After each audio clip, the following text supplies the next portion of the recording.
ঘুগনি তো আপনারা অনেক খেয়েছেন, তো আজকে আমি বানিয়ে দেখাবো মটন চর্বি দিয়ে ঘুগনি। এভাবে একবার চর্বি দিয়ে বানিয়ে দেখুন, দারুণ লাগবে। তবে চলুন বানিয়ে ফেলি।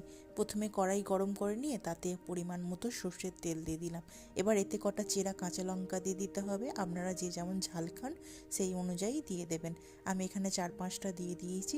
তো এবার একে একে 5 ফোড়ন, তেজপাতা এইসব দিয়ে, তো দারচিনি এলাচও দিতে পারেন। আমি দারচিনি এলাচটা পেস্টের সঙ্গে দিয়ে দিয়েছি যেহেতু, আর আমি এখানে আর দিলাম না। আপনারা চাইলে এখানেও দিতে পারেন। আর এবার এগুলোকে একটু ভালো করে নেড়ে চেড়ে নিয়ে একটু গন্ধ উঠলে আগে থাকতে কেটে রাখা 2-3টে পেঁয়াজ এতে দিয়ে দেবেন।